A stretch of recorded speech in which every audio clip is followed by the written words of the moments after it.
Hello friends, I'm Priyesh Jha and you're watching Sahitya Niketan. Please subscribe the channel if you have not subscribed yet. Presently, we are dealing with the lecture series of English pedagogy.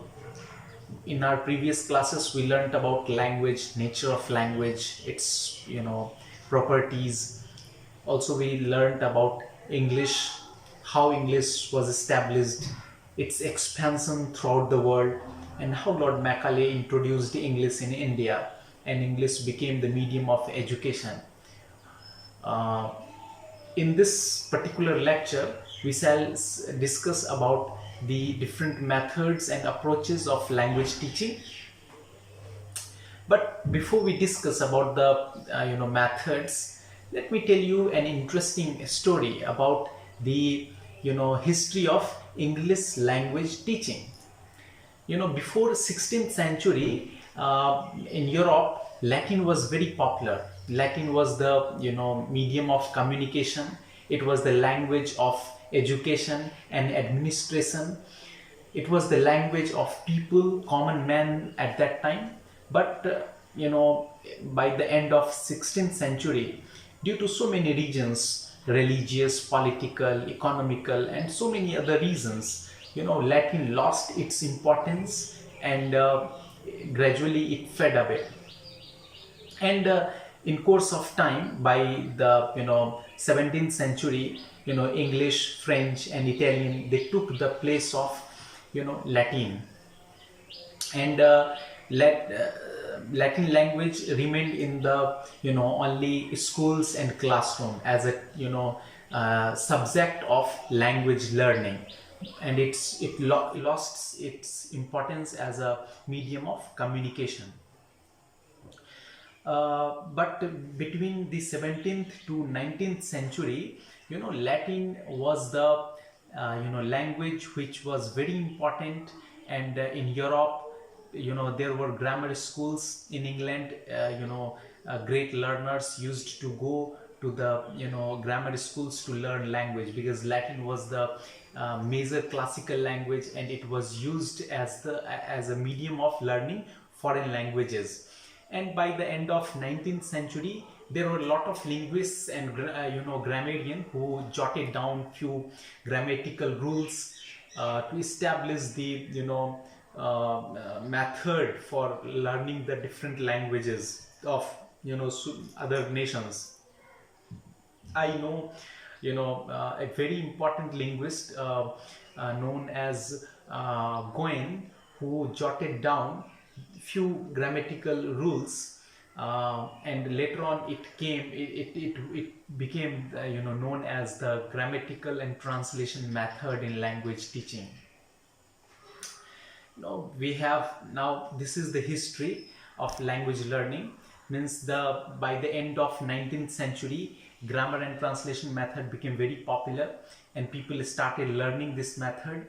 And through this method, people started learning the language of other nations. But before I tell you the grammar and translation method, let me tell you a few list of language methods and approaches. Like we have grammar and translation method, we have direct method, we have bilingual method, we have audiolingual method.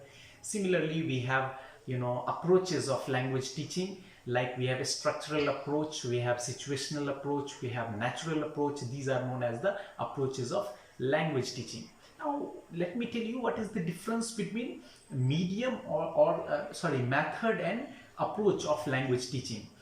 It is very simple. Approach is a set of assumption deals with the nature of language learning and teaching, while method is an overall plan for presentation of classroom material in a proper way for the classroom communication.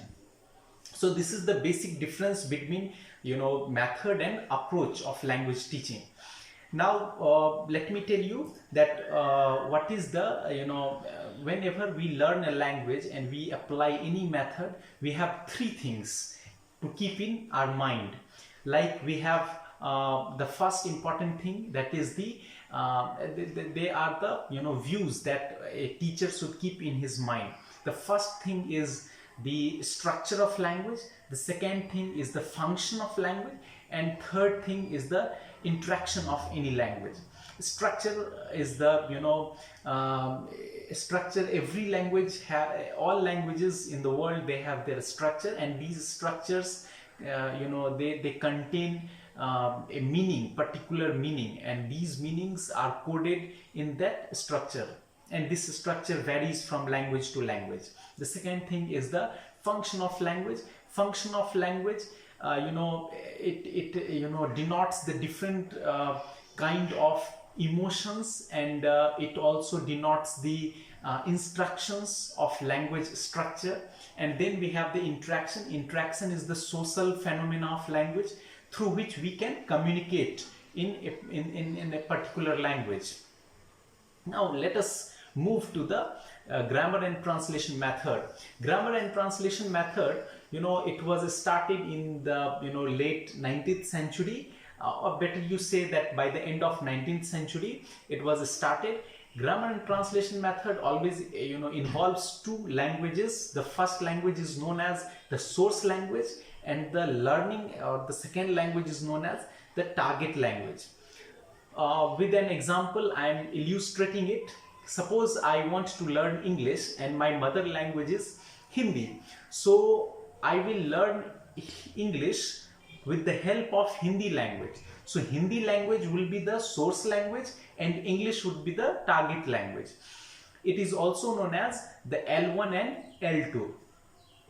The grammar and translation method, it is also known as the classical method, because this method is the oldest one and most popular one method in the before 1950s. This method was quite in fashion, but this method had so many loopholes. Like, this method never gave value to the speaking and listening and speaking skill. It always gave importance to writing and reading skills. Especially it always gave importance to writing. This method was a bulky method because it takes a lot of time in learning the language. Second, it is always based on a lot of grammar rule. It involves a lot of grammar rule of target language. Second and most biggest problem in this method was that it is not successful with all the students. Sometimes students of different family language, they have a lot of problems because their mother tongue, means their source language, was not favorable to the target language. So these were the loopholes in this grammar and translation method. Therefore, by the end of 1950s, against this grammar and translation tradition, a new form of method developed, and this method was known as direct method. Why direct method? As this word tells you, that in this method we use the direct language, means the target language. We communicate in target language. It means, suppose I have to learn English, I will use English language. It never gives importance to the source language, the mother language. It has a lot of quality, means property, characters it has, like it gives importance to the fluency in speech. It gives importance to communication. It gives importance to listening and reading skills. Let me tell you a few things about the language skills. Language skill has always four important aspects, that is listening, speaking, reading and writing, which is known as LSRW. This is the actual pattern of these language skills. So grammar and translation method gives more importance to the later skills, that is the reading and writing skills, and direct method, it always gives the importance to listening and speaking skills. So this was a little about the grammar and translation method. and grammar and translation method and a direct method. Now in the next class we shall discuss about the bilingual method and audiolingual method, and in the following lectures we shall discuss about the other rules. But before I end my lecture, I remember a very good line by Shelley, a great romantic poet. It is, if winter comes, can a spring be far behind? It is from a ode to west wind. It is an it has a great message. This line has a great message. As we know that we are struggling, or we are suffering from this global pandemic, COVID-19, and this line I told you for this reason only, because always the brightness, the sunrise comes after the sunset, the darkness of night. The brightness of morning comes after the darkness of night. And this hope we find in Shelley's this line, if winter comes, can a spring be far behind?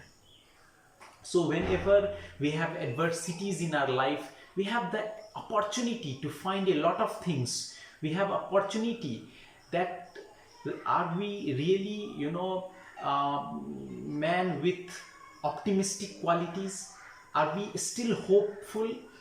Are we still expecting the a great world? Do we have still hopes for the better days? So these are the things. And whenever we have adversity, we have opportunity for service, we have opportunity for learning so many things. And that's why we have a very popular proverb, you must be knowing about that: sweet are the uses of adversity. So very good line. With this proverb I end my lecture. Thank you all of you. Have a great day.